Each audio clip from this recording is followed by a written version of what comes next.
Le jour où l'avocate a lu le testament de mon grand-père, tout le monde dans la pièce a ri. Pas un rire poli, pas le genre embarrassé que les gens couvrent de leurs mains. C'était le son plein et laid de gens qui attendaient de voir quelqu'un tomber et qui avaient enfin obtenu leur souhait. Les 4 filles aînées s'étaient entassées dans l'embrasure de la porte du salon de Madame Val, et l'une d'elles avait même frappé le chambranle de la porte. Elle riait tellement fort.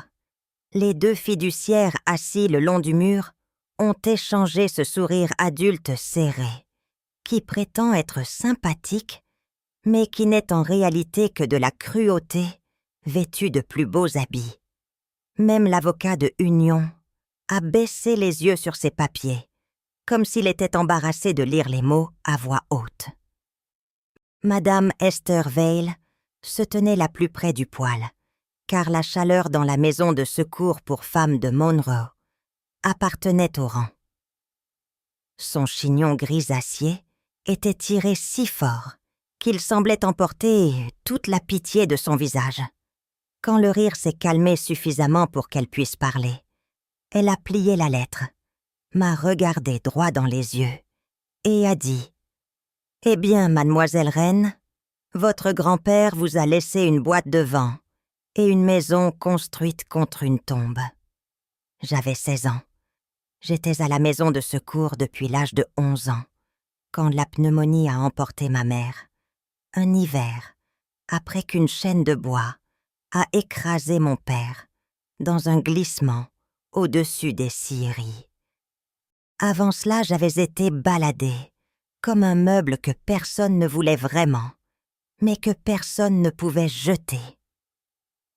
3 mois chez l'oncle Verne et Reine, qui buvait et vendait la courte pointe de ma mère pour de l'argent de whisky.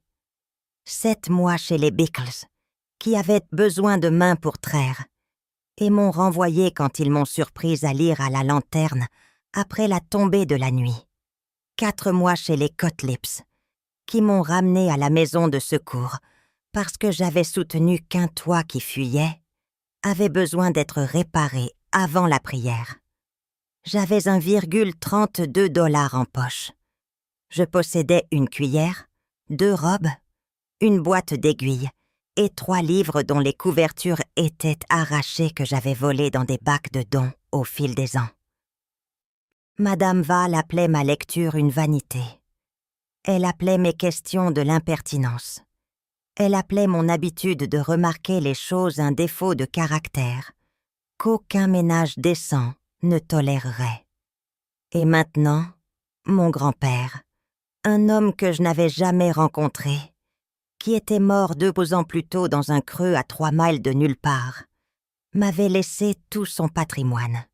12 acres de pente rocheuse pressée contre une falaise de calcaire, une cabane que tout le monde disait en ruine, et une grotte, un trou dans la falaise que les enfants du coin appelaient le poumon blanc, parce qu'elle respirait du brouillard en été et semblait expirer en hiver, comme quelque chose de vivant.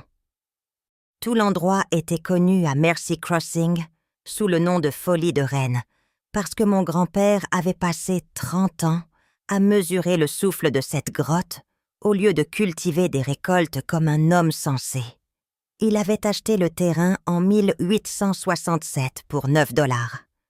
Le commissaire-priseur avait ri aussi à l'époque. 9 $ pour un endroit qui ne pouvait pas être cultivé, pas exploité forestièrement, pas être autre chose qu'une lente façon de mourir de faim. 12 acres de rien et une réputation de folie qui avait suivi mon grand-père jusqu'à sa tombe. Les fiduciaires se levaient déjà pour partir.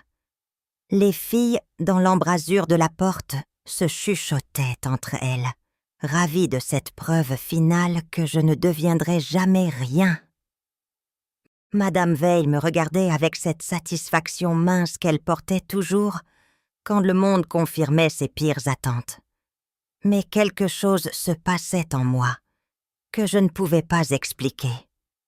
Quand l'avocate a mentionné la grotte, quand il a prononcé les mots « respire par temps », quelque chose s'est allumé dans ma poitrine. Pas de l'espoir exactement. Quelque chose de plus ancien que l'espoir. Quelque chose qui ressemblait à une reconnaissance, bien que je n'ai jamais vu l'endroit et que je n'aurais pas pu expliquer ce que je reconnaissais. C'était comme si une porte s'était ouverte dans une pièce où je ne savais pas que je me tenais. Je voulais voir un endroit qui gardait son propre temps. Je voulais savoir pourquoi un homme passerait 30 ans à mesurer le souffle d'une montagne.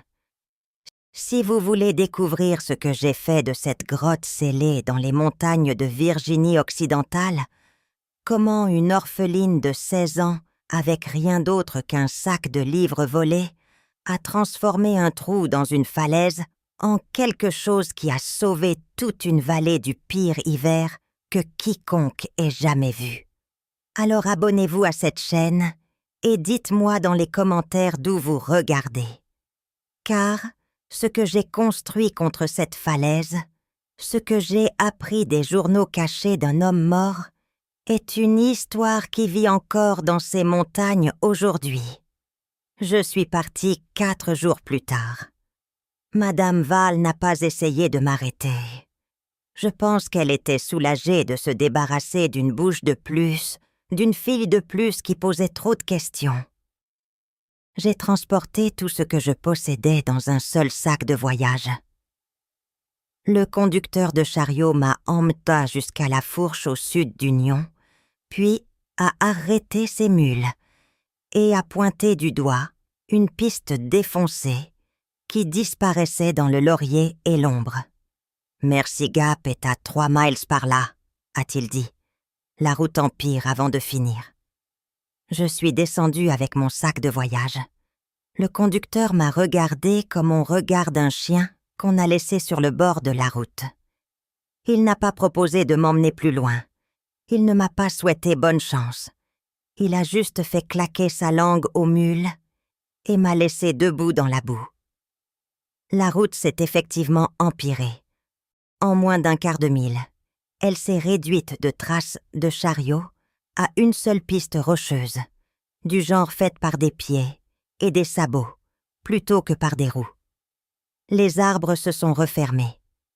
Les tulipiers et les chênes blancs ont cédé la place à la pruche et au rhododendron, le genre de végétation qui signifie un sol pauvre et un terrain escarpé. J'entendais de l'eau quelque part en dessous de moi, ruisselant, à travers le calcaire. Mais je ne la voyais pas. Le creux avalait le son comme une bouche avale la nourriture. J'ai marché pendant 2 heures. La poignée de mon sac de voyage me creusait la paume jusqu'à ce que je change de main, puis me creusait cette paume aussi. La lumière déclinait quand j'ai vu la falaise. Elle s'élevait du creux comme un mur. Calcaire gris pâle taché de rouille, là où le fer avait suinté, surmonté d'une frange de pin rabougri et de laurier. La paroi rocheuse faisait peut-être 60 pieds de haut, pas massive selon les normes de la montagne, mais dans ce creux étroit, elle donnait l'impression de quelque chose qui avait été placé là, délibérément, quelque chose qui regardait. La cabane était accroupie au pied de la falaise, comme un animal qui avait abandonné. Je me suis tenue dans la cour et les regardé, et ce regard m'a pris quelque chose. Le porche s'affaissait loin du mur, avant à un angle qui faisait mal à voir. Un volet pendait par une seule charnière. Le toit présentait des trous où des bardeaux s'étaient envolés, et personne ne les avait remplacés. La cheminée penchait. Toute la structure avait la posture d'une chose qui attendait depuis longtemps de tomber, et était surprise d'être encore debout. La cour était pleine d'orties et d'éclats de schiste. Quelqu'un avait empilé du bois de chauffage contre le mur de la cabane il y a des années, et le bois était devenu argenté avec l'âge et commençait à s'effondrer sur lui-même. Des excréments de souris marquaient le seuil. L'odeur était celle de l'humidité minérale et de la vieille cendre, et quelque chose d'autre en dessous. Quelque chose de froid et de propre que je ne pouvais pas encore nommer. J'ai poussé la porte. Les charnières ont crié. L'intérieur était pire que l'extérieur. Une seule pièce d'environ 15 pieds sur 12. Un lit en fer avec un matelas de paille que les souris avaient colonisé. Une table avec une jambe plus courte que les autres. Un poêle avec une plaque fissurée qui laisserait échapper de la fumée. Une couverture de laine pliée avec une netteté absurde sur le lit, comme si quelqu'un avait cru que la netteté pouvait retenir la ruine de tout le reste. Silus était mort en ordre. Cela le rendait plus triste. J'ai posé mon sac de voyage sur la table et je suis restée là dans la lumière déclinante, écoutant la cabane craquer dans le vent.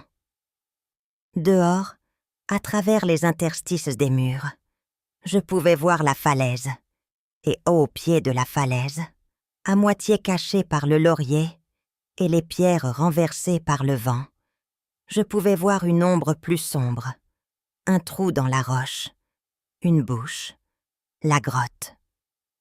J'avais parcouru 3 miles sur une route qui ne menait nulle part pour hériter d'une cabane en ruine, de 12 acres qui ne pouvaient pas être labourés, et d'un trou dans une falaise que les enfants du coin appelaient le poumon blanc parce qu'elle respirait du brouillard en été. J'avais 16 ans. J'avais $1,32. Je n'avais aucune famille au monde qui me réclamerait. Je me suis assise sur le lit et les cordes ont craqué sous mon poids. Et je n'ai pas pleuré. J'avais arrêté de pleurer l'année où ma mère est morte. Pleurer demande la croyance que quelqu'un pourrait vous entendre. J'avais perdu cette croyance il y a longtemps. Mais je n'ai pas dormi cette nuit-là. Je me suis allongée sur le matelas rongé par les souris, et j'ai écouté le vent passer à travers les murs, et j'ai pensé au visage de Madame Veil quand elle a lu le testament. Une boîte de vent et une maison construite contre une tombe. Elle était si certaine que l'héritage de Silus Wren était une cruauté finale, une blague jouée par un homme Hort que je n'avais jamais rencontré. Et allongée là dans le noir, écoutant la cabane gémir, j'ai pensé qu'elle avait peut-être raison. Le lendemain matin, j'ai essayé de rendre l'endroit habitable. J'ai bourré des chiffons dans les interstices des murs. J'ai balayé les excréments de souris avec un bouquet de branches de pruche. J'ai trouvé un seau en fer blanc avec un seul trou et j'ai marché un quart de mille jusqu'à une source qui coulait mince et froide entre 2 rochers. L'eau avait un goût de fer et de calcaire. Le poêle fonctionnait à peine. La fumée s'échappait de la plaque fissurée. Mais si je gardais le feu petit et le registre ouvert, je pouvais cuisiner sans m'étouffer. J'avais apporté un petit sac de farine de maïs, des réserves de la maison de secours, pris sans demander car Madame Val ne m'avait jamais rien donné, que je n'ai pris moi-même. Je l'ai mélangé avec de l'eau de source et je l'ai cuite en bouillie sur le poêle fissuré et je l'ai mangé avec ma seule cuillère. Ce n'était pas assez. Ce ne serait pas assez longtemps. Mais en mangeant, j'ai remarqué quelque chose. L'une des planches du plancher près du lit sonnait différemment. Je l'avais piétinée ce matin-là, et j'avais entendu un bruit creux au lieu d'un craquement solide. Maintenant, n'ayant rien d'autre à faire que survivre, je me suis mise à genoux et j'ai regardé. La planche était lâche. Pas lâche à cause de la pourriture, mais délibérément lâche. Quelqu'un l'avait soulevée et remise en place sans la clouer. J'ai glissé mes doigts sous le bord et j'ai soulevé. En dessous se trouvait une cavite dans la solive tapissée de toile cirée. Et à l'intérieur de la toile cirée se trouvait un paquet, enveloppé si soigneusement qu'il aurait pu s'agir d'un corps. Je l'ai sorti. Mes mains tremblaient. Je ne sais pas pourquoi. Quelque chose dans le soin qu'on y avait apporté, la dissimulation délibérée, Le sentiment que quelqu'un avait mis cela là, pour une raison et était mort, avant de pouvoir expliquer quelle était cette raison. J'ai déballé la toile cirée. À l'intérieur se trouvaient 14 livres de contes, chacun de la taille d'un cahier, chacun numéroté sur la tranche en noir de lampe. 1 à 14. Certains avaient gonflé d'humidite, d'autres étaient encore serrés et secs. Sous les livres se trouvaient 2 thermomètres dans des boîtiers en bois, une boussole en laiton avec un cadre en fendu et une boîte de crayons de charpentier taillés en pointe. J'ai pris le premier livre de contes. La tranche portait le numéro 1 en encre noire délavée. Je l'ai ouvert à la première page. L'écriture était petite et serrée, mais lisible. Il disait « 12 octobre 1867. Arrivé à Mercy Gap. Acheté le terrain aux enchères pour 9 $. Le commissaire-priseur a ri quand j'ai payé. Il a dit que j'avais acheté exactement 9 $ de rien. Je ne pense pas qu'il avait tort, mais il y a une grotte ici, et j'ai des questions sur les grottes. Je me suis assise par terre dans la cabane, avec le livre entre les mains, et j'ai lu jusqu'à ce que la lumière disparaisse. Silas Boone Wren était mon grand-père, le père de ma mère. Je ne l'avais jamais rencontré parce qu'il vivait dans un creux à 3 miles de nulle part, et que ma mère avait épousé un bûcheron et déménagé à Gat Mills, puis était morte avant de pouvoir m'y ramener. J'ai appris cela grâce aux journaux. J'ai tout appris grâce aux journaux. Il avait été instituteur dans la vallée avant la guerre. Il avait combattu à la guerre et était revenu avec quelque chose de brisé en lui, qui lui donnait envie de silence, plus que de compagnie. Il avait acheté le terrain de Mercy Gap parce qu'il était bon marché et loin des autres gens, et parce qu'il avait lu quelque chose sur les grottes qui l'avait rendu curieux. Les 5 premiers journaux étaient des observations, 31 ans d'observation. Il avait mesuré la température à l'intérieur de la grotte chaque matin et chaque soir à l'entrée, et à 50 pieds, et à 100 pieds. Il avait enregistré la température extérieure au même moment. Il avait noté la direction du vent, l'humidité, la phase de la lune. Il avait brûlé des pots de fumée à l'entrée de la grotte et observé la direction de la fumée. Et il avait découvert quelque chose que personne d'autre dans le comté de Monroe ne savait. En été, l'air frais sortait de la grotte pendant la journée, car la roche profonde restait plus fraîche que l'air extérieur. En hiver, l'air plus chaud sortait de la nuit, car la roche profonde restait plus chaude que l'air extérieur. La grotte respirait. Elle respirait vraiment, tout comme disaient les enfants. Mais elle ne respirait pas parce qu'elle était vivante. Elle respirait à cause de la physique. Je ne connaissais pas le mot physique à l'époque. Silas ne l'utilisait pas non plus. Il écrivait sur la stabilité de la montagne et la mémoire de la pierre des autres saisons. Mais ce qu'il voulait dire, c'est qu'au plus profond du calcaire, au-delà de la première chambre et dans les passages, la roche conservait une température proche de la moyenne annuelle. L'été ne la chauffait pas beaucoup. L'hiver ne la refroidissait pas beaucoup. Elle restait simplement à 52, 53, 54 degrés, année après année après année. Et Silas s'était demandé « Et si on pouvait emprunter cette stabilité ?» Mais oh, mais quoi?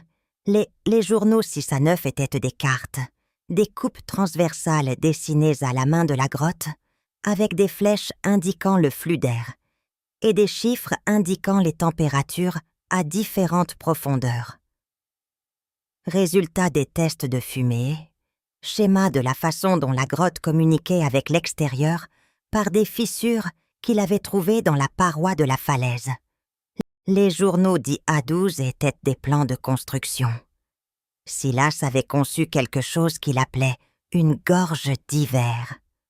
Un passage clos de la cabane à l'entrée de la grotte, hermétiquement scellé, avec des portes aux deux extrémités et un déflecteur entre les deux. L'idée était simple mais étrange. Au lieu d'essayer de chauffer la cabane uniquement avec le feu, il voulait relier l'air de la cabane à l'air de la grotte. Laisser la stabilité de la montagne protéger la cabane contre le froid glacial de février. Laisser la pierre faire une partie du travail que le bois et le feu faisaient habituellement seuls. Il avait commencé à la construire. Le journal 12 contenait des croquis de fondation, en pierre, posés à l'entrée de la grotte, des mesures pour le bois de charpente, des notes sur les planches du porche qui auraient la bonne longueur. Il avait démonté son propre porche pour construire le corridor. Et puis il était mort. Le journal 13 était un journal d'hiver de 1894, le dernier hiver complet qu'il avait vécu. Le journal 14 était personnel. Lettres jamais envoyées. Notes à ma mère, Ruth, qui avait quitté le Creux, s'était mariée et était morte avant de pouvoir revenir. Note pour moi. J'ai trouvé la note pour moi, la 3e nuit, lisant à la lumière d'un bout de chandelle qui brûlait trop vite. À l'enfant qui demande encore pourquoi, disait-il en haut. Je ne sais pas si tu viendras jamais ici. Je ne sais pas si tu liras jamais ceci. Mais si tu le fais, je veux que tu saches que je n'étais pas fou. J'étais juste patient. La montagne garde son propre temps. Apprends à le lui demander, et elle te répondra. Ce que la montagne garde stable te gardera en vie si tu apprends à le lui demander. Je me suis assise par terre dans la cabane, cette page dans les mains, et j'ai pleuré, pas de tristesse, mais de choc de reconnaissance. Quelqu'un comme moi était venu avant, quelqu'un qui remarquait les systèmes, se souvenait des chiffres, et faisait plus confiance à l'observation qu'à la certitude des autres. Quelqu'un qui avait regardé cet endroit sans valeur et y avait vu une question valant 30 et 1 an de sa vie. Silas avait vu quelque chose dans ce creux. Il avait travaillé pendant 3 décennies pour le prouver. Et il était mort dans l'embrasure de la porte, en portant des planches pour un corridor qu'il n'avait jamais terminé. Et tout le monde à Mercy Crossing avait hoché la tête et dit qu'ils avaient toujours su qu'il était fou. Je n'allais pas les laisser avoir raison. Le lendemain, j'ai marché les 3 miles jusqu'à Mercy Crossing pour acheter des provisions. Mercy Crossing était à peine une ville. Une oasis, une mercerie avec un bureau de poste à l'arrière, une forge, un petit entrepôt de laine et peut-être 40 maisons dispersées le long du ruisseau. 200 personnes environ qui se connaissaient toutes et qui savaient exactement qui j'étais, avant même que j'ouvre la bouche. La mercerie était tenue par un homme nommé Pell et sa femme Martha. Elle se tenait derrière le comptoir quand je suis entrée. Une femme avec un visage comme une hache et une voix comme une cloche d'église fêlée. « Vous êtes la fille reine » a-t-elle dit. Ce n'était pas une question. « Oui, madame. » Celle qui a hérité de la place de Silas. « Oui, madame. » Elle m'a regardée comme on regarde un chat errant qui s'est aventuré dans sa grange. Pas avec cruauté, exactement, juste avec la certitude que rien de bon n'en sortirait. Les gens disent que cette grotte respire. A-t-elle dit? Froide en été, chaude en hiver, impie dans les 2 cas. Je ne savais pas quoi répondre, alors je n'ai rien dit. Votre grand-père a passé 30 ans à mesurer ce souffle, a-t-elle poursuivi. 30 ans à porter des pots de fumée dans ce trou. 30 ans à parler de chauffer une maison avec de la pierre au lieu du feu. Elle a secoué la tête. Les gens pensaient qu'il était fou. Je pensais qu'il était fou. Vous comptez vivre de ce trou dans la falaise, ma fille? Je compte vivre, ai-je dit. Pas dans cet endroit, non. J'ai acheté de la farine de maïs et du sel à crédit. Martha Pell a écrit mon nom dans un registre et m'a dit que la dette serait due au printemps. J'ai marché les 3 miles pour retourner à la cabane avec les provisions dans mon sac en tapis et le poids de sa certitude sur mes épaules. Tout le monde à Mercy Crossing savait que Silas Wren était fou. Tout le monde savait que sa terre ne valait rien. Tout le monde savait qu'une orpheline de 16 ans sans famille, sans compétences et sans argent n'allait pas survivre à un hiver dans une cabane qui tombait en ruine au pied d'une falaise. Je le savais aussi. C'était le pire. Je savais qu'ils avaient probablement raison. Mais j'avais les journaux et je n'avais rien à perdre. Les 2 premières semaines dans cette cabane m'ont presque tuée. Je ne dis pas cela pour l'effet dramatique. Je le pense littéralement. La farine de maïs s'est épuisée plus vite que prévu, parce que je brûlais plus de combustible que je n'en avais. Et brûler du combustible me donnait faim. Et avoir faim me faisait brûler plus de combustible. La source s'est amenuisée dans le froid, et j'ai dû marcher plus loin chaque jour pour trouver de l'eau qui n'était pas recouverte de glace. La plaque fissurée du poêle laissait échapper de la fumée dans la cabane jusqu'à ce que ma gorge soit rauque et que mes yeux coulent constamment. J'ai perdu du poids, que je ne pouvais pas me permettre de perdre. Mes robes me pendaient comme des sacs. Mes mains se fissuraient et saignaient à cause du froid de l'eau et du travail constant de transport du bois, de cuisine et de bourrage de chiffon dans les interstices que le vent trouvait de toute façon. Je me réveillais la nuit en grelottant si fort que mes dents me faisaient mal. Un matin, j'ai marché jusqu'à mi-chemin de la route.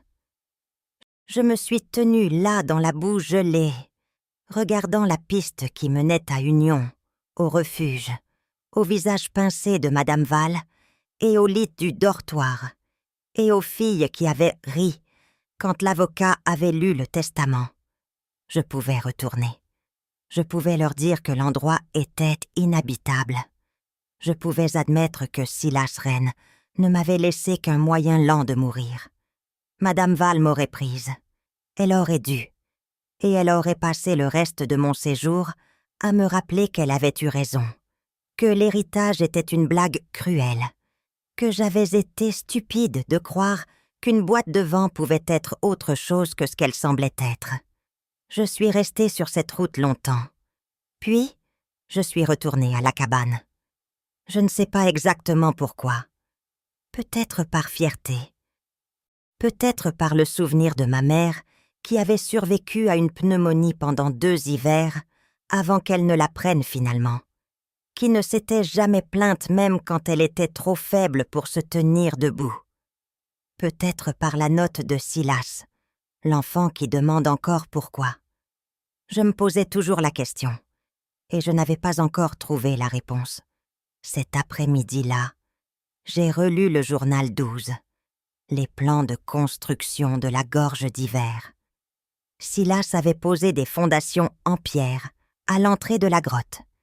Il avait mesuré les planches du porche et avait constaté que 14 d'entre elles avaient la bonne longueur pour les murs du corridor.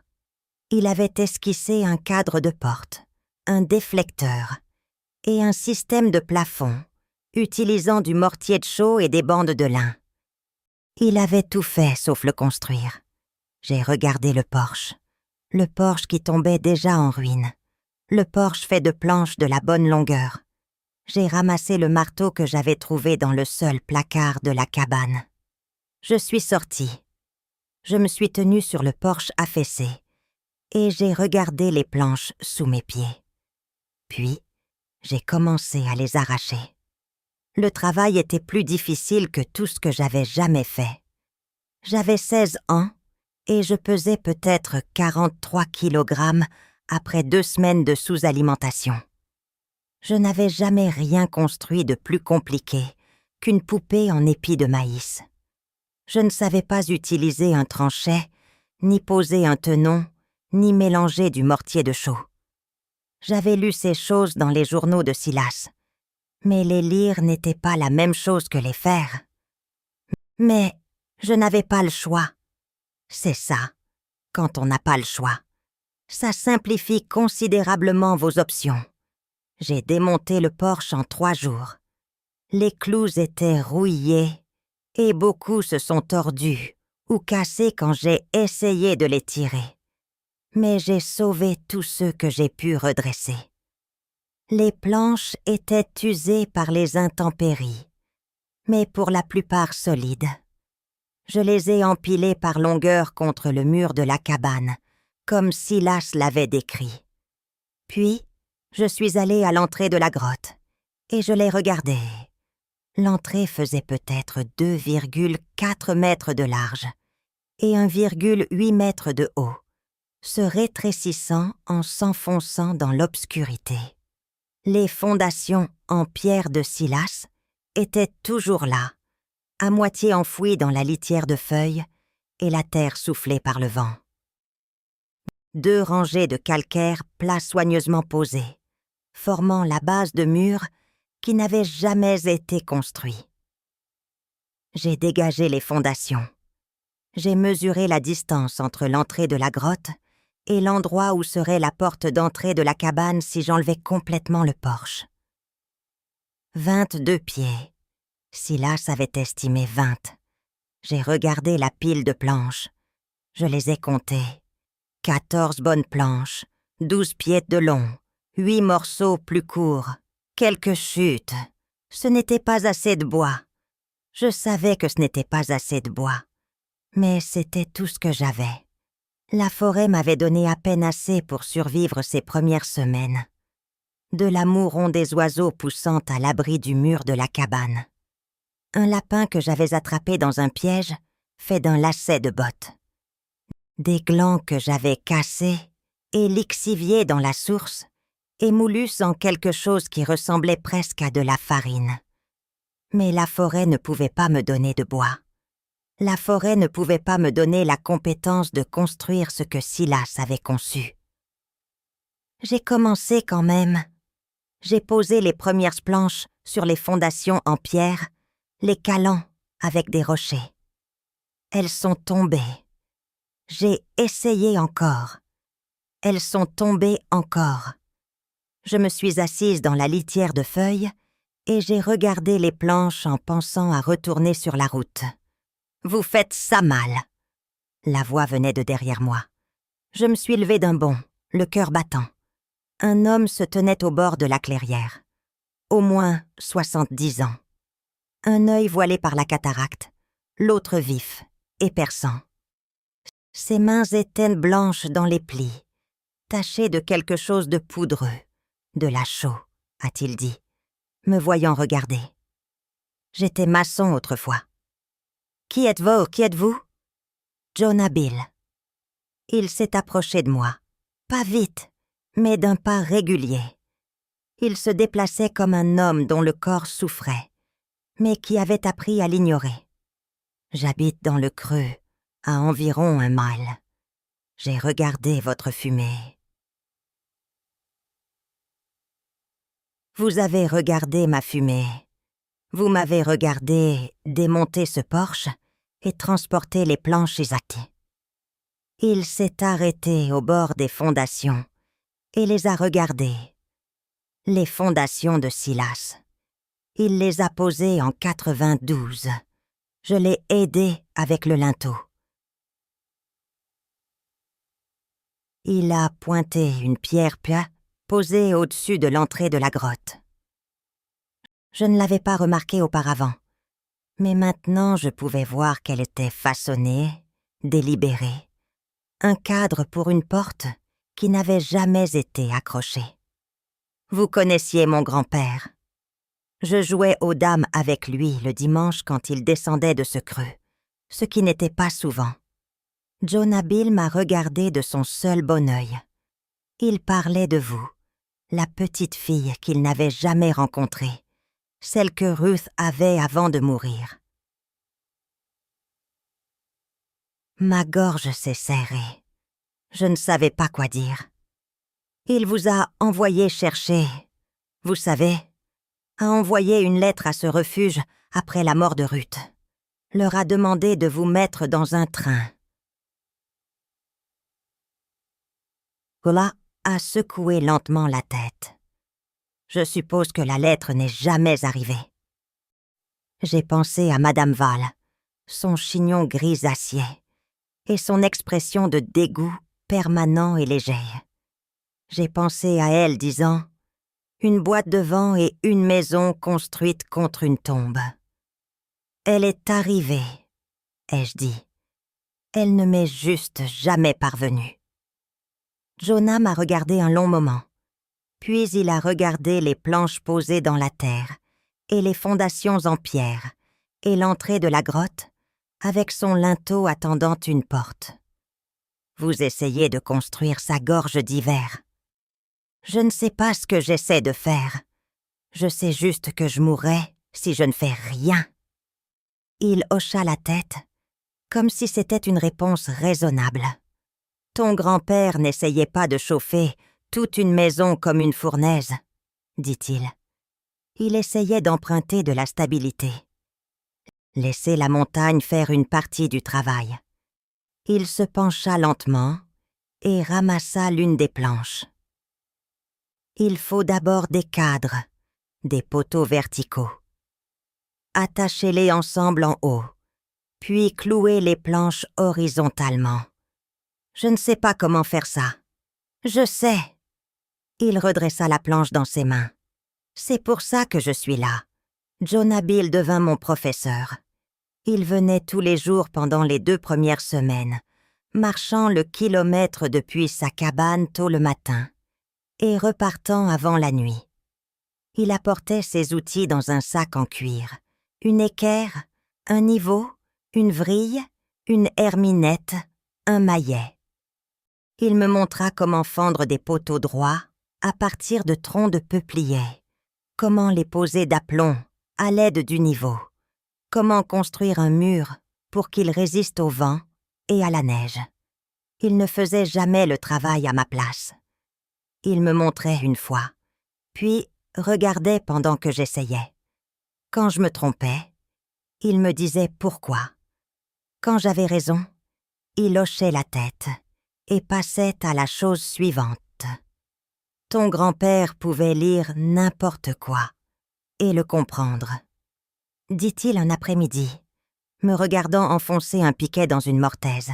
Mais il ne pouvait pas faire à ses mains ce que sa tête savait. C'était son problème. Il comprenait la grotte. Il ne pouvait juste pas construire la chose qui lui permettrait de l'utiliser. Mais toi, tu pouvais. Je pouvais construire, mais je ne comprenais pas. Il sourit, ou quelque chose qui s'en approchait. Entre nous deux, nous avions une personne complète. Nous n'avons jamais trouvé comment partager, n'est-ce pas? Le cadre a été monté en 2 semaines. 8 poteaux enfoncés dans les fondations en pierre, reliés par des traverses soutenues contre la falaise d'un côté et autoportantes de l'autre. Cela ressemblait à un squelette. Un squelette de quelque chose qui pourrait un jour être un couloir. Puis nous avons commencé à clouer les planches. C'est là que mon ignorance s'est le plus manifestée. Je ne savais pas comment sceller les joints. Je ne savais pas quelle était la bonne distance entre les planches. Je ne savais pas comment faire une porte qui se fermerait correctement. Jonah savait tout ça.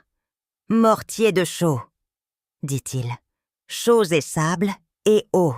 J'ai un hangar à four avec de la chaux vive qu'il me reste de l'année dernière. Mélangez-le correctement et il scellera toute fissure dans laquelle vous pourrez le fourrer. » Pourquoi m'aidez-vous? Il ne répondit pas tout de suite. Nous étions assis sur les fondations pour nous reposer. Mes épaules brûlaient, mes mains étaient en ampoule à des endroits qui n'avait pas encore callosé. « J'ai eu un fils, dit-il finalement. Bon garçon, fort. Travaillait à la carrière sur Kaini Nob. Il fit une pause. Il y eut une explosion. La charge a mal tourné, a fait tomber la moitié de la paroi. Mon garçon était dessous. Je n'ai rien dit. Il n'y avait rien à dire. Ma femme est partie l'hiver suivant. Fièvre. Après cela, je n'ai pas vu l'intérêt de grand-chose.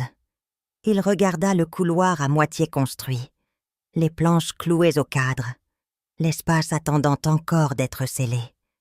Puis j'ai vu ta fumée. J'ai vu que tu démontais ce porche. Et j'ai pensé, c'est le petit-fils de Silus qui essaie de finir ce qu'il a commencé. Et Silas était mon ami, et il n'a jamais pu finir quoi que ce soit. Il se leva lentement, ses articulations craquant. Alors, je vous aide à finir parce que quelqu'un doit le faire. Le premier test a échoué. Nous avions construit le couloir sur 6 mètres de long, 1,5 mètre de large, avec des doubles portes à chaque extrémité. Les planches étaient clouées serrées. Les espaces étaient remplis de bandes de laine, d'argile et de mousse, puis scellés avec le mortier de chaux de Jonah. Cela avait l'air solide. Cela semblait solide. Mais quand le premier vrai coup de froid est arrivé fin novembre, j'ai fermé la porte de la cabane et ouvert la porte du couloir et attendu que le souffle de la grotte remplisse le passage. Au lieu de cela, j'ai entendu des sifflements. Une des coutures du mur s'était ouverte. Le mortier s'était fissuré là où nous l'avions appliqué trop épais.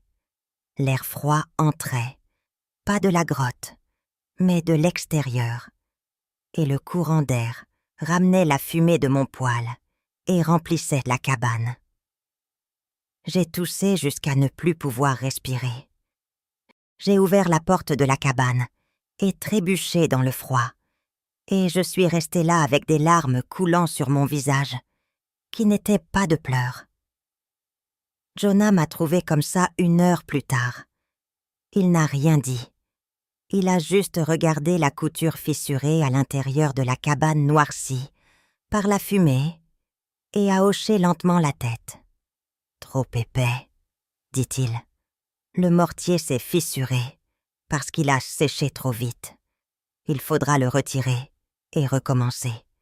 Couche plus fine. Laisser à chacune le temps de durcir. Cela nous a pris 3 jours de plus. 3 jours à gratter le mortier, à recéler, à attendre et à gratter encore plus de mortier et à recéler. 3 jours où le froid s'est intensifié et où ma nourriture a diminué et où j'ai pensé à la route plus que je n'aurais dû. Mais le 4e jour, nous avons terminé. Je me suis réveillée avant l'aube. La cabane était froide, plus froide qu'elle ne l'avait été depuis des semaines. Je pouvais voir mon souffle dans l'obscurité. Je suis sortie du lit et je me suis dirigée vers le lavabo, le même lavabo fissuré, qui était là quand je suis arrivée. L'eau était liquide. Je suis restée là à la regarder. Dehors, à travers les interstices des volets, je pouvais voir du givre sur le sol, du givre sur l'herbe morte, du givre sur tout. Mais l'eau dans mon lavabo n'était pas gelée. L'eau dans mon lavabo était froide. Oui, mais liquide, en mouvement, vivante. Je me suis dirigée vers la porte du couloir. Je pouvais sentir quelque chose de différent de ce côté de la cabane. Pas chaud exactement, mais moins froid. Une présence d'air qui n'était pas hostile. J'ai ouvert la porte. Le couloir s'étirait devant moi, sombre dans la lumière de l'aube. Au bout, à travers la 2e porte, je pouvais voir la gueule noire de la grotte. Et coulant vers moi, lent et régulier, je pouvais le sentir, le souffle de la montagne. Il n'était pas chaud, peut-être 10 degrés, peut-être 12 degrés. Mais comparé à l'air extérieur, comparé au froid mortel qui aurait dû s'infiltrer par mes murs, Cela ressemblait à quelque chose de proche de la miséricorde. Cela donnait l'impression que quelqu'un avait laissé une porte ouverte sur une saison plus douce. Je suis entrée dans le couloir. L'air m'a enveloppée. J'ai posé ma main sur le mur et j'ai senti les fondations en pierre sous les planches. J'ai senti la masse de la falaise derrière elle. J'ai senti le poids de toute cette roche qui avait maintenu cette température depuis avant ma naissance, depuis avant la naissance de ma mère, depuis que Silas l'avait mesurée pour la première fois avec son thermomètre fait maison et avait écrit les chiffres dans un registre que personne ne croyait. Je me suis assis sur le sol du couloir. J'ai mis mon visage dans mes mains et j'ai ri une fois, puis j'ai pleuré. Et puis, je suis resté assis là, sentant le souffle de la grotte passer devant moi, comme une rivière d'air qui attendait depuis tout ce temps que quelqu'un ouvre la porte. Quand Jonah est arrivé ce matin-là, j'étais toujours assis là. Il se tenait dans l'embrasure du couloir et me regardait. Puis, il a regardé le thermomètre qu'il avait accroché au mur. Puis il a souri. 12 degrés. Il a dit « Ton grand-père avait raison, il avait raison, et tu l'as construit. Tu as terminé ce qu'il a commencé. » Je l'ai regardé. Ce vieil homme avec son œil voilé, et ses mains blanches de chaud, et son fils enterré, sous une explosion de carrière. Cet homme qui était sorti de nulle part, parce qu'il avait vu ma fumée, et s'était souvenu d'un ami qui n'avait jamais rien terminé. « Nous l'avons construit, » dis-je. Il hocha lentement la tête. Puis il s'assit à côté de moi, sur le sol du couloir, et nous sommes restés assis ensemble dans le souffle de la montagne. Et pour la première fois depuis mon arrivée à Mercy Gap, j'ai eu l'impression que je n'allais pas mourir ici. Mais je n'avais pas encore trouvé l'eau. Et le vrai test, l'hiver qui prouverait si ce couloir pouvait faire ce que Silas avait rêvé, était encore à 2 ans. Cette premier hiver fut une répétition. Je ne le savais pas alors, mais j'apprenais. Jonah venait la plupart des jours, bien que la marche devienne plus difficile pour lui, à mesure que le froid s'intensifiait. Sa toux s'aggravait. Ses mains tremblaient quand il tenait le niveau, mais il continuait de venir. Et ensemble, nous avons affiné le système. « Le déflecteur est la clé », me dit-il. Un matin, nous ajustions le conduit au milieu du couloir, un panneau coulissant qui contrôlait la quantité d'air de la grotte pouvant se mélanger à l'air de la cabane. Trop de flux, et vous refroidissez la cabane au lieu de la réchauffer. Trop peu, et vous n'en retirez pas les bénéfices. Il faut trouver l'équilibre. J'ai appris à lire le couloir comme un marin lit le vent. Je pouvais sentir quand la température extérieure baissait à la façon dont l'air de la grotte se déplaçait plus vite dans le passage. Je pouvais dire quand une tempête arrivait par le subtil changement de pression qui faisait grincer le déflecteur. La montagne parlait. Il fallait juste que j'apprenne son langage. Jonah m'a appris d'autres choses aussi. Comment entretenir un feu pour qu'il dure toute la nuit, sans brûler tout mon bois. Comment sceller les derniers interstices de la cabane avec un mélange d'argile et de crin qui fléchirait sans se fissurer. Comment lire le ciel pour la météo et les arbres pour la direction du vent. Mais il m'a aussi appris des choses qui n'avaient rien à voir avec la construction. Un après-midi, alors que nous mélangions du mortier, il m'a parlé de sa femme. Elle s'appelait Della. Elle faisait la meilleure compote de pommes du comté, et elle riait à ses blagues même quand elles n'étaient pas drôles. Et quand elle est morte, il avait envisagé d'entrer dans la carrière et de ne pas en ressortir. « Qu'est-ce qui vous a arrêté ?» ai-je demandé. Il est resté silencieux longtemps. Puis il a dit « J'ai réalisé que mourir était facile. Vivre était la chose difficile. Et j'avais passé toute ma vie à faire des choses difficiles. Il étalait du mortier sur une couture avec sa truelle, lisse et uniforme. Il semblait inutile d'arrêter à la fin. Cet hiver-là, j'ai utilisé moins de la moitié du bois dont j'aurais dû avoir besoin. Le couloir n'était pas magique. La cabane devenait toujours froide, surtout la nuit, surtout quand le vent soufflait fort du nord. Mais elle n'est jamais devenue mortellement froide. Elle n'est jamais devenue si froide que j'ai dû choisir entre geler et brûler tout mon tas de bois en une semaine.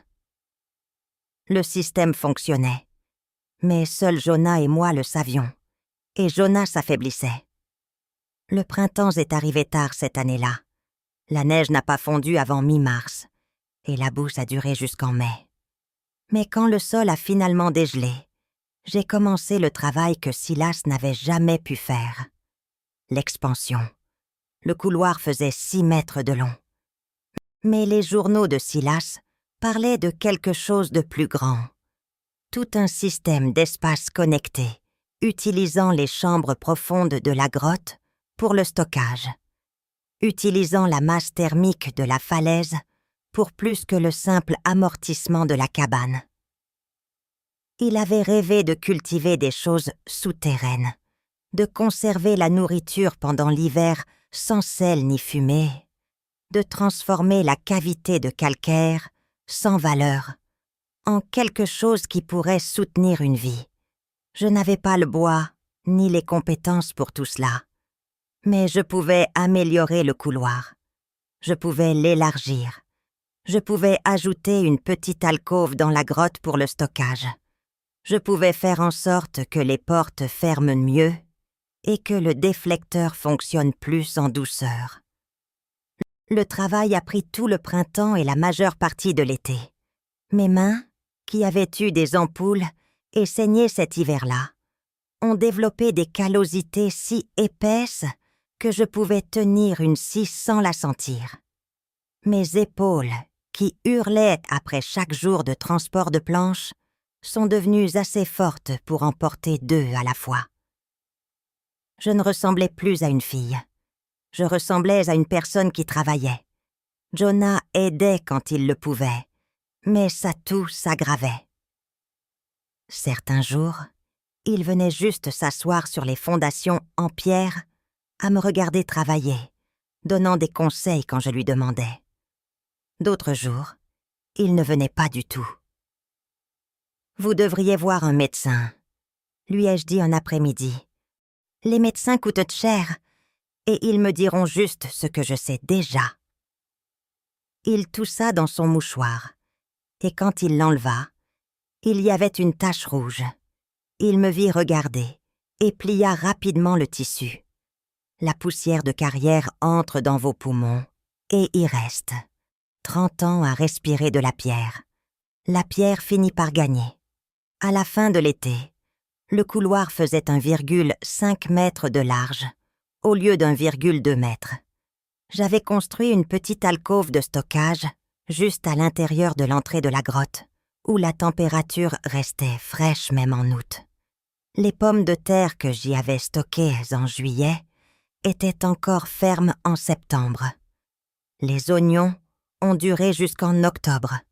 La grotte gardait ma nourriture comme elle gardait son air, stable, patiente, indifférente aux saisons qui faisaient rage dehors. J'ai commencé à vendre le surplus. La première fois que j'ai apporté des légumes à Mercy Crossing, Martha Pell m'a regardé comme si j'avais une deuxième tête. « Ceux-ci viennent de chez vous. »« De la grotte ? » ?»« De la grotte ?» Elle a pris une pomme de terre, l'a retournée dans ses mains. Elles étaient lisses et propres. Pas d'yeux qui germent, pas de partie molle. C'est septembre. Elles te semblent avoir été déterrées la semaine dernière. Elles ont été déterrées en juillet. Elle me fixa. Je pouvais voir qu'elle essayait de comprendre comment je mentais. Quelle était l'astuce?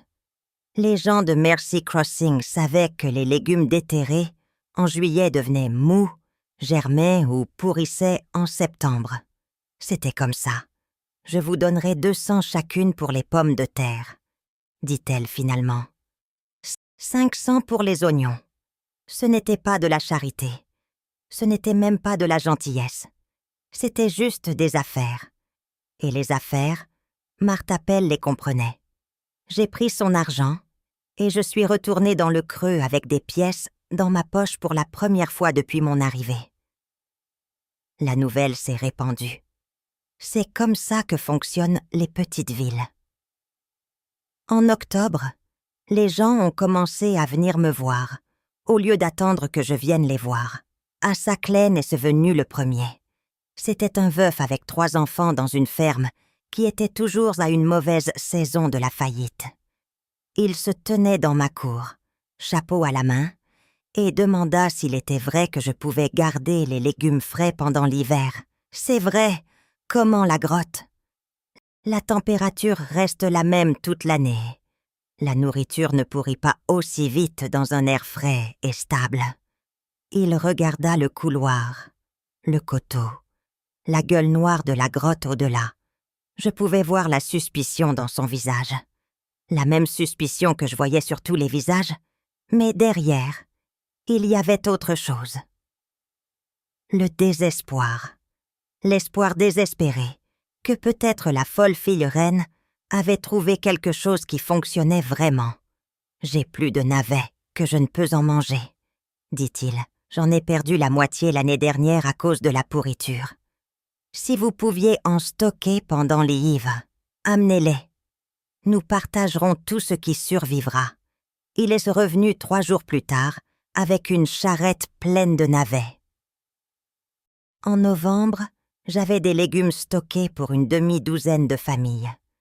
Tous me payaient en parts, en troc ou en quelques pièces occasionnelles. La grotte devenait une entreprise. L'héritage sans valeur devenait quelque chose de complètement différent. Mais tout le monde n'était pas content. Calvin Reich possédait la cour à bois de Mercy Crossing. Il possédait également une partie des ateliers de wagons et détenait des billets sur la moitié des fermes de la vallée. Quand les gens avaient besoin de crédit pour traverser un hiver difficile, ils allaient voir Calvin Reich.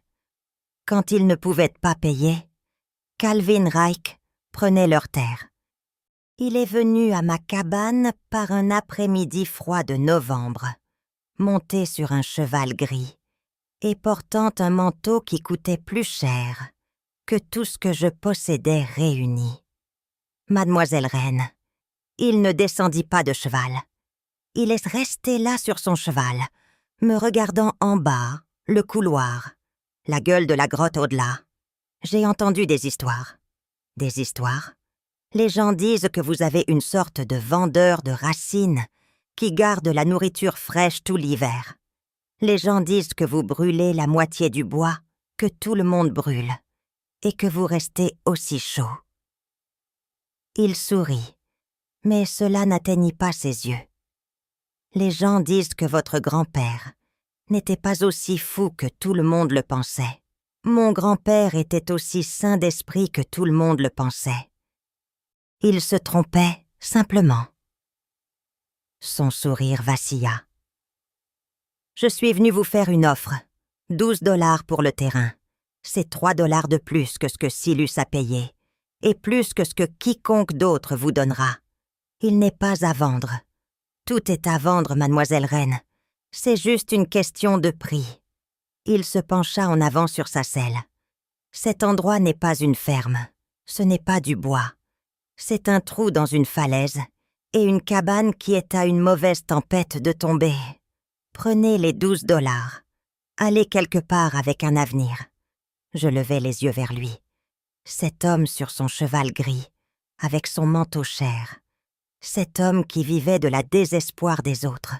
« Monsieur Reich, dis-je, la dernière personne qui m'a dit que je n'avais pas d'avenir était Madame Esther Verle, de la maison de secours féminine de Monroe. Elle a dit « Mon grand-père m'a laissé une boîte de vent dans une maison construite contre une tombe. » J'ai fait un geste vers le couloir, vers la grotte, vers la falaise qui s'élevait derrière tout cela. Voici à quoi ressemble cette boîte de vent, et je ne vous la vends pas, ni à personne d'autre. Son visage se durcit. L'hiver arrive, mademoiselle Reine. Le vrai hiver. Pas le genre doux que nous avons eu l'année dernière. Quand cette cabane s'effondrera et que vous gèlerez dans le noir, vous souhaiterez avoir pris mes 12 $. Peut-être. Mais je le souhaiterais d'ici. Pas d'où les 12 $ m'auraient acheté un lit pour un mois. Il tourna son cheval et s'éloigna sans un mot de plus. Mais je savais qu'il reviendrait. Les hommes comme Calvin Reich revenaient toujours. Ils pouvaient attendre. Ils avaient du temps et de l'argent. Et les gens comme moi manquaient généralement des deux. L'hiver de 1897 fut plus rude que le précédent. Le froid est arrivé plus tôt et est resté plus tard. La neige s'est accumulée contre les murs de la cabane et a dérivé à travers les entrées du couloir jusqu'à ce que je doive me frayer un chemin chaque matin. Mais le système a tenu. Le couloir a empêché l'air de la cabane de plonger à des températures mortelles. La grotte a gardé mes provisions fraîches et mon eau de gelée. Je brûlais du bois. Oui, mais pas beaucoup. Un panier de petits bois la plupart des jours, juste assez pour atténuer le froid et chauffer ma cuisine. Les familles qui avaient ri du jardin de rocher de Silus Reine transportaient du bois chaque semaine, juste pour rester en vie. Je le transportais tous les quelques jours, et je restais à l'aise. En février, les gens ont commencé à venir voir. Ils venaient d'abord tranquillement, par un ou deux. Asa Klein a amené son voisin, Tom Arras. Tom Harless l'a dit à son frère, qui l'a dit à son cousin, qui l'a dit à quelqu'un à l'église. À la fin du mois, j'avais des visiteurs presque chaque semaine. Ils se tenaient dans le couloir et sentaient l'air passer devant eux, plus chaud qu'à l'extérieur, plus stable qu'aucun poil ne pouvait le rendre. Ils touchaient les murs et sentaient le froid, mais pas un froid mortel. Ils me regardaient avec quelque chose de nouveau dans les yeux. Pas de croyance, pas encore, mais le début. En mars, le professeur Nathaniel Corrals est venu de Lewisburg. C'était un professeur de sciences là-bas, un homme mince avec des lunettes et un carnet, et la manière de quelqu'un qui avait passé sa vie à essayer d'expliquer des choses à des gens qui ne voulaient pas d'explication. Il avait entendu parler de la maison-grotte de la fille Reine par un collègue dont la cousine vivait à Mercy Crossing. Il avait parcouru 30 miles sur de mauvaises routes pour voir si les histoires étaient vraies. Je lui ai tout montré, le couloir, la chambre de stockage, le conduit de ventilation. Je lui ai laissé lire les journaux de Silus, ceux avec les mesures de température, les tests de fumée et les schémas de circulation d'air. Il a passé 3 jours à mesurer, noter, dessiner, poser des questions auxquelles je ne savais pas toujours répondre. Le 4e jour, il s'est assis sur les fondations en pierre et a regardé tout le système, avec quelque chose comme de l'émerveillement sur son visage. « C'est remarquable, » dit-il. « Votre grand-père comprenait la masse thermique et le flux d'air convectif mieux que les ingénieurs que j'ai rencontrés. Le principe est solide, l'exécution est élégante. » Il secoua lentement la tête. Pourquoi personne ne le sait, sauf la femme qui a failli geler avant que quelqu'un n'écoute? Parce que mon grand-père était pauvre et étrange et vivait dans un creux que personne ne visitait. Parce que les gens préfèrent croire que quelqu'un est fou plutôt que d'admettre qu'ils ont peut-être eu tort. Le professeur Quarles hocha la tête. J'aimerais écrire une circulaire à ce sujet, une brochure expliquant les principes, créditant votre grand-père comme l'initiateur et vous comme le constructeur, qui a prouvé que cela fonctionne. Pourquoi? Il me regarda par-dessus ses lunettes. Parce qu'il y a d'autres creux, mademoiselle Reine, d'autres familles vivant dans des cabanes adossées à des falaises calcaires, d'autres personnes qui pourraient survivre à un hiver rigoureux si elles savaient ce que vous savez. Il sourit. Et parce que je suis un enseignant, enseigner est ce que je fais. J'ai dit oui, qu'autre chose allais-je dire? Au printemps, la circulaire du professeur Quarrel était lue dans 3 comtés. En été, j'ai eu des visiteurs venant de Lewisburg et Hinton. Des gens qui voulaient voir la maison grotte. Des gens qui voulaient comprendre comment cela fonctionnait. Cet automne-là, les puits étaient tous pleins. Les tas de bois étaient tous hauts. La récolte est arrivée épaisse et lourde. Personne à Mercy Crossing n'avait la moindre idée du mois qui allait arriver. L'avertissement est arrivé le 2 février 1899. Un trappeur nommé Owen Sipes s'est arrêté à ma porte juste avant le crépuscule. Il était à moitié gelé, sa barbe raide de glace, ses yeux sauvages avec quelque chose qui n'était pas tout à fait de la peur, mais qui n'en était pas loin. « Bon sang, il y a du temps qui arrive, » dit-il. « Ciel bleu du nord, pression qui chute comme une pierre. Je trappe ces montagnes depuis 30 ans, et je n'ai jamais senti l'air devenir aussi mauvais aussi vite. » Il regarda ma cabane, le couloir, la gueule de la grotte au-delà. « Vous êtes de la fille reine, celle avec la maison grotte. Je le suis. Alors vous pourriez y aller bien. » Tout le monde, il secoua la tête. Tout le monde ferait mieux de prier pour avoir assez de bois à brûler pendant 1 mois. Il est parti avant que je puisse lui offrir de la nourriture ou un abri. Il avait des miles à parcourir avant la nuit, dit-il. Des gens à prévenir, mais ces mots sont restés avec moi toute la nuit. Ciel bleu du nord, pression qui chute comme une pierre. 1 mois. Le lendemain matin, j'ai démonté ce qu'il restait de l'ancien porche. J'avais l'intention de le reconstruire pour faire une entrée correcte à la cabane, au lieu du cadre de porte nue, qui menait directement dans le couloir. Mais maintenant, j'avais besoin de ces planches pour autre chose.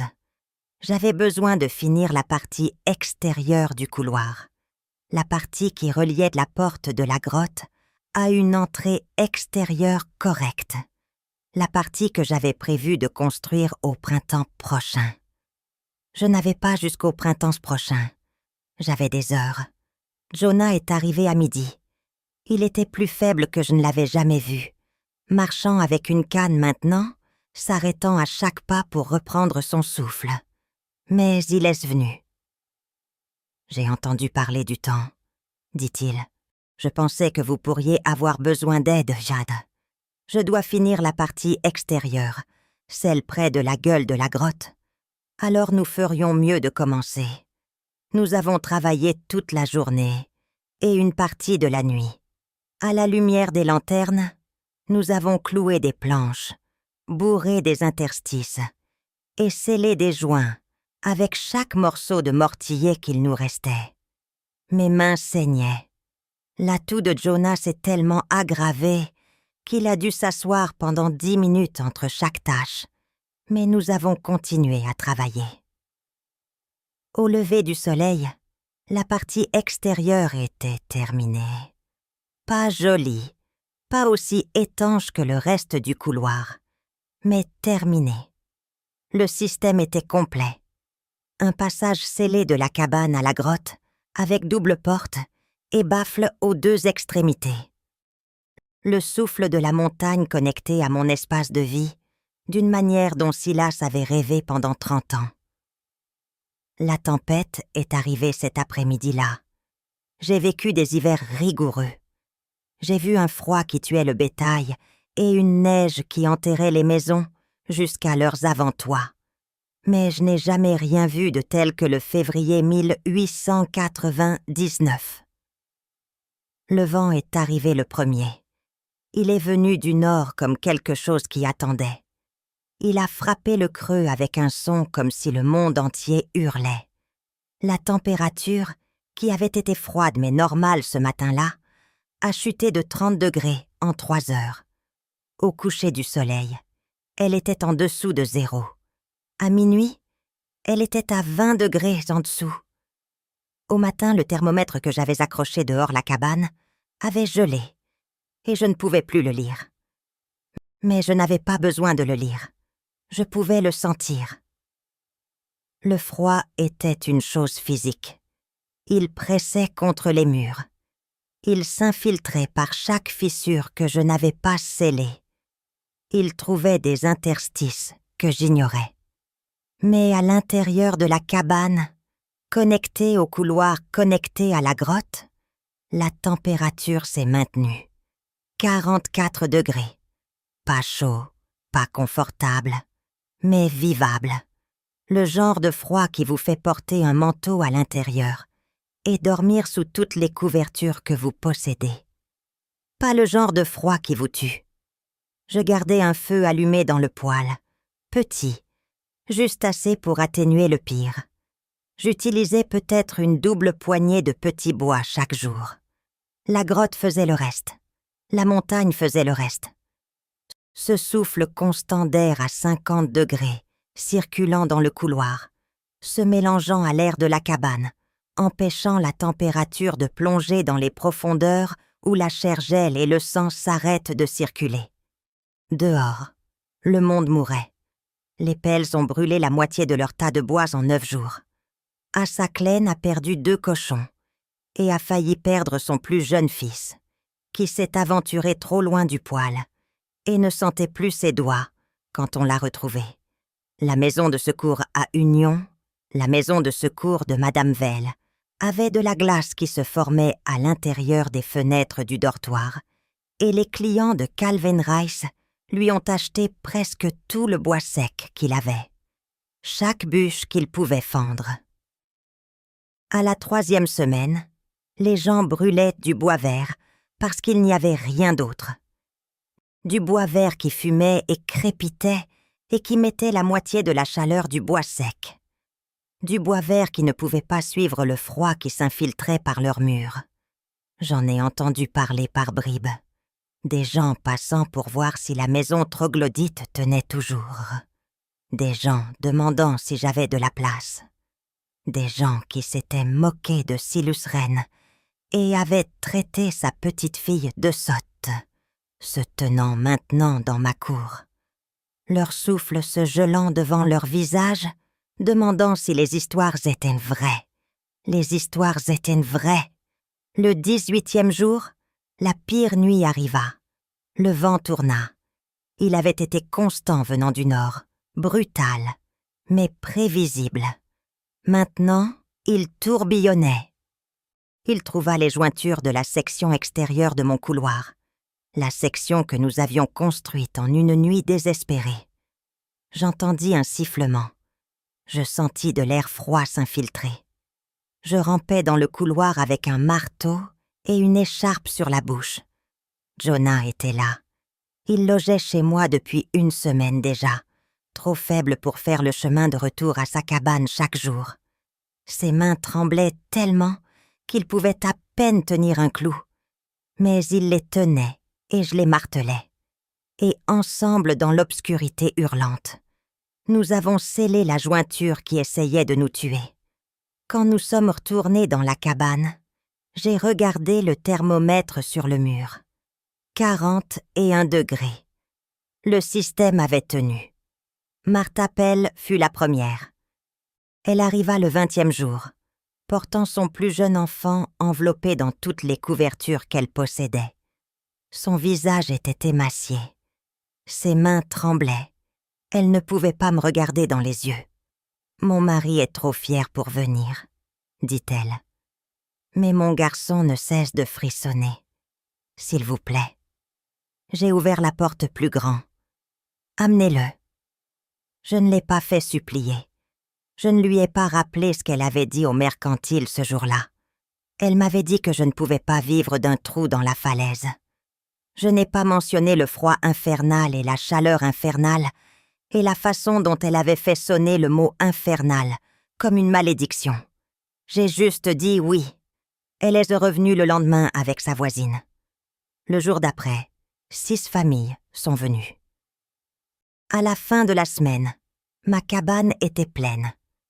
Des gens dormant dans le couloir, des enfants blottis dans la petite alcôve de rangement, des corps pressés les uns contre les autres pour une chaleur dont ils n'avaient pas autant besoin qu'ils le pensaient, car la grotte respirait et la montagne tenait bon, et le système faisait exactement ce que Silus Ren avait conçu. J'ai fait de la place pour les Klein, qui avaient été gentils avec moi, quand la gentillesse était rare.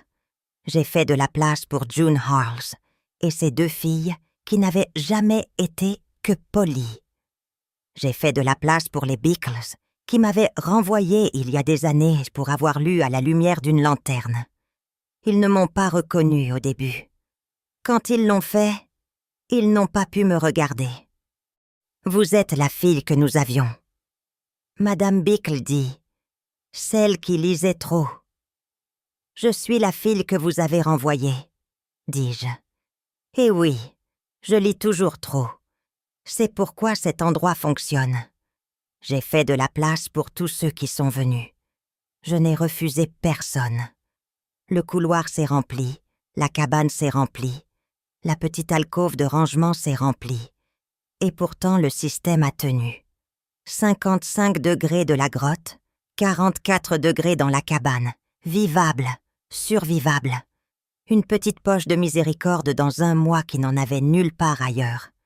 Jonah regardait tout cela depuis sa chaise près du poêle, trop faible maintenant pour faire plus que regarder.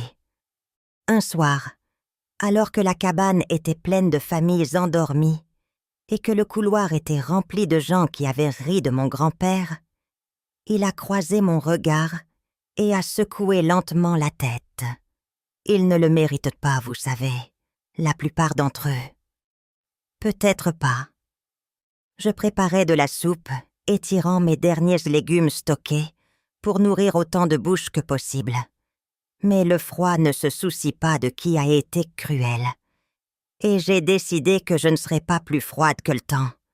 Il est resté silencieux longtemps. Puis il a dit « Ton grand-père aurait été fier de toi. » Je n'ai pas répondu. Mes yeux piquaient, et je me suis dit que c'était la fumée du poêle. Le 27e jour, Esther Vale est venue. Je ne l'ai pas reconnue au début. Elle était emmitouflée dans tant de couches qu'elle pouvait à peine marcher. Son chignon grisacier était caché sous un bonnet de laine. Son visage, que je me rappelais vif et certain, semblait vieux et effrayé. Elle est venue avec 2 filles de la maison de secours. Des filles que je ne connaissais pas. Des filles qui m'avaient remplacée dans le dortoir après mon départ. « Miss Wren ?» Sa voix était plus petite que je ne m'en souvenais. Je suis venue demander un abri pour les filles. « Entrez !» Elle est entrée dans la chaleur bondée. Dans le souffle de la grotte et la chaleur corporelle et l'odeur de trop de gens, vivant trop près les uns des autres. Elle a regardé autour d'elle le couloir, le mur de la falaise visible à travers les interstices, le système que Silas avait rêvé et que j'avais construit. « Ça marche », dit-elle, comme si la preuve de ses propres yeux ne suffisait pas. « Ça marche. » « Votre grand-père » Elle s'arrêta, avala, recommença. « Votre grand-père m'a écrit après la mort de votre mère. Il voulait que je vous envoie chez lui. » Je le savais. Jonah me l'avait dit, mais l'entendre de sa bouche était différent. Il a envoyé de l'argent, continua-t-elle. 10$ pour le billet de train et de chariot.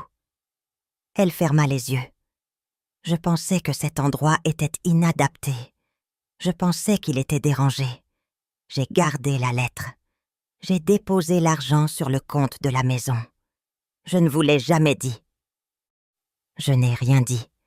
La cabane était très silencieuse. Chaque famille qui était venue me demander un abri regardait. Chaque personne qui avait autrefois ri de la fille reine écoutait. J'avais tort. Madame Val ouvrit les yeux. Ils étaient humides. Je pensais vous protéger d'un vieil homme fou. Je vois maintenant que je me protégeais de paraître ridicule. Elle fouilla dans son manteau et en sortit une enveloppe jaunie. Le papier était doux avec l'âge. L'encre était délavée, mais je pouvais encore lire l'adresse. À Miss Eliza Wren, chez la Monroe Female Relief House. « Je suis désolée, dit-elle. Je suis désolée de vous avoir éloigné de lui. Je suis désolée qu'il soit mort seul. » Je pris la lettre. Je ne l'ai pas ouverte. Je savais déjà ce qu'elle disait. « Je vous pardonne, dis-je. Pas parce que vous avez bien choisi, mais parce que je ne laisserai pas votre choix façonner ma vie. » Elle hocha la tête. Des larmes coulèrent sur son visage. Elle ne les essuya pas. « Les filles peuvent rester, dis-je. Vous pouvez rester aussi, si vous en avez besoin. Il y a de la place. » Il n'y avait pas de place. Il y avait à peine de quoi respirer. Mais j'ai fait de la place parce que le froid ne se soucie pas de qui a été cruel. Et je n'allais jamais être plus froide que le temps. Le mois se termina. Le froid se brisa. Février devint mars. Et mars devint de la boue. Et progressivement, lentement, le monde extérieur cessa d'essayer de tuer tout le monde. Les familles quittèrent ma cabane, une par une. Certaines me remercièrent, d'autres ne pouvaient pas me regarder dans les yeux. Certaines me pressèrent des pièces, de la nourriture ou des outils dans les mains, paiement d'une dette qu'elles savaient ne jamais pouvoir rembourser entièrement. La sœur de Calvin Reich vint avec une pièce de tissu et des excuses que son frère était trop fier pour livrer lui-même. Le professeur Quarles revint en avril. Il mesura tout à nouveau. Il écrivit une circulaire plus longue cette fois, appelant Silas Wren un pionnier de l'habitation en terre, et moi la bâtisseuse qui approuvait ses théories dans les conditions les plus extrêmes imaginables. Il parla de masse thermique, d'échanges convectifs et de tampons climatiques calcaires. Je ne comprenais pas tout, mais je comprenais assez. Le nom de mon grand-père était imprimé. Le travail de mon grand-père était reconnu. L'homme qui avait passé 30 ans à mesurer les courants d'air et à rêver de gorges d'hiver était enfin appelé autre chose que fou. En 3 hivers, 6 familles dans les creux calcaires avaient construit leur propre version du couloir. En 5 ans, le nombre était de 20. En 10 ans, le professeur Quarles me dit que l'habitation en terre était discutée dans les cours universitaires aussi loin qu'en Pennsylvanie. Silas Wren n'a jamais vécu pour voir tout cela, mais j'ai vécu. Et j'ai fait en sorte que le monde connaisse son nom. Jonah Bill mourut à l'automne 1908. Je le trouvais dans sa chaise sur mon porche, un bol de soupe aux haricots encore chauds sur la table à côté de lui. Il avait l'air paisible. Il avait l'air d'un homme qui avait terminé son travail et qui se reposait. Ses mains, blanches de chaud, étaient croisées sur ses genoux. Je l'ai enterré sur la crête, au-dessus de la falaise, où le soleil du matin frappe en premier. J'ai planté de la thyme de montagne sur sa tombe et enfoncé sa truelle dans le sol, manche le premier, car il avait toujours dit qu'un tailleur de pierre devrait être enterré avec ses outils.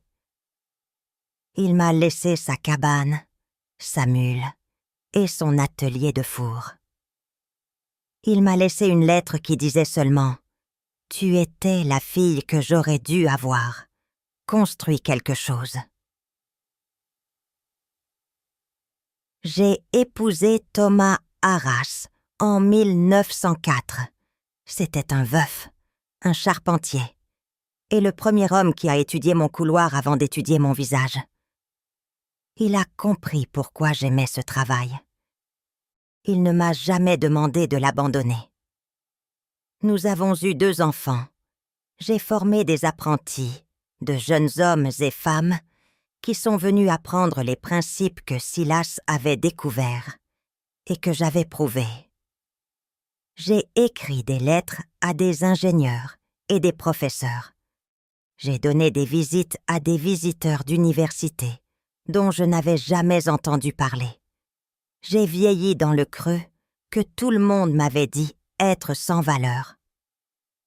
Au moment où je ne pouvais plus grimper la falaise, mes mains connaissaient la grotte comme un pianiste connaît un clavier. Chaque jointure, chaque connexion, chaque changement de flux d'air. Je pouvais dire le temps qu'il faisait à la façon dont le couloir respirait. Je pouvais sentir les saisons changer dans la température des murs. Mes enfants me trouvaient étrange.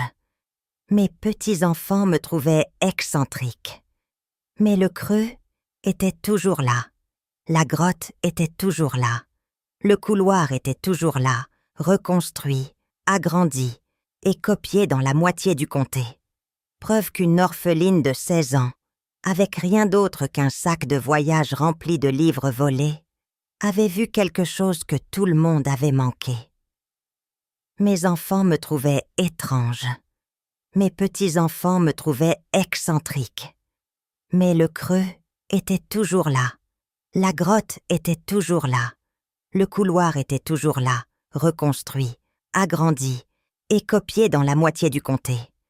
Preuve qu'une orpheline de 16 ans, avec rien d'autre qu'un sac de voyage rempli de livres volés, avait vu quelque chose que tout le monde avait manqué. Je suis morte un mardi au printemps 1947.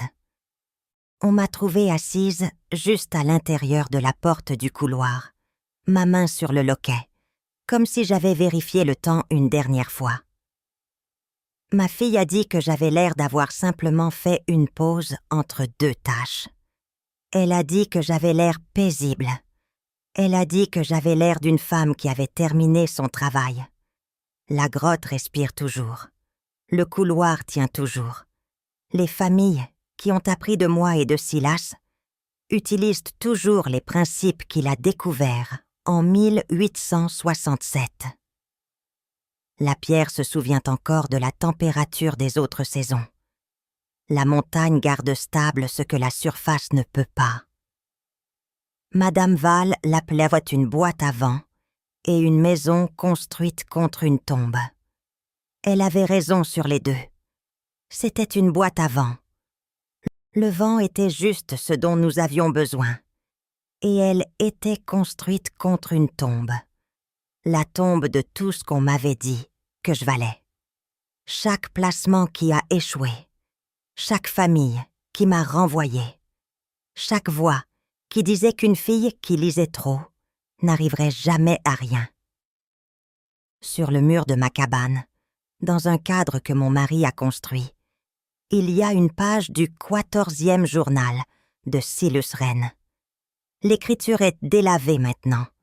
Le papier est jauni, mais les mots sont toujours clairs. Ce que la montagne garde stable vous gardera en vie, si vous apprenez à le lui demander. J'ai appris à demander, et la montagne a répondu. Et je vous demande maintenant, qui que vous soyez, où que vous soyez, quelle que soit la boîte à vent que l'on vous a fait rire d'ouvrir, quelle grotte avez-vous regardé de l'extérieur? Quel héritage sans valeur vous a-t-on dit de laisser tomber? Quelle chose étrange, rejetée, maladroite avez-vous eu peur de revendiquer parce que tout le monde autour de vous disait que ce n'était rien? J'avais 16 ans quand je suis entrée dans Mercy Gap avec un sac de voyage et $1.32. Je n'avais aucune compétence, aucune famille, aucun avenir que quiconque puisse voir. J'avais été placée, replacée et renvoyée comme des marchandises défectueuses. La seule chose que j'avais, c'était les journaux d'un homme mort et l'obstination de les lire. Et la chose que tout le monde me disait être sans valeur. La boîte à vent, la maison contre la tombe, le rocher et la grotte, et le creux qui ne pouvait pas être labouré. Cette chose sans valeur m'a sauvé la vie. Elle a sauvé des dizaines de vies. Elle a changé la façon dont les gens de Trois-Comtés pensaient à l'hiver, à la pierre et à la survie. Les conditions n'ont pas à être parfaites.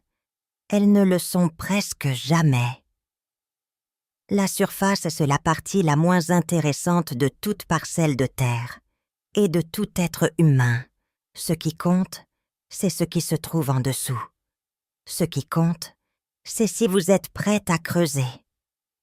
Si cette histoire vous a ému, si elle vous a fait réfléchir à vos propres grottes scellées et à vos clés rouillées, abonnez-vous pour plus d'histoires sur des gens ordinaires qui ont construit des vies extraordinaires à partir du rien qu'on leur a donné. Ta montagne peut ressembler à de la roche pour tout le monde. Apprenez à la lui demander.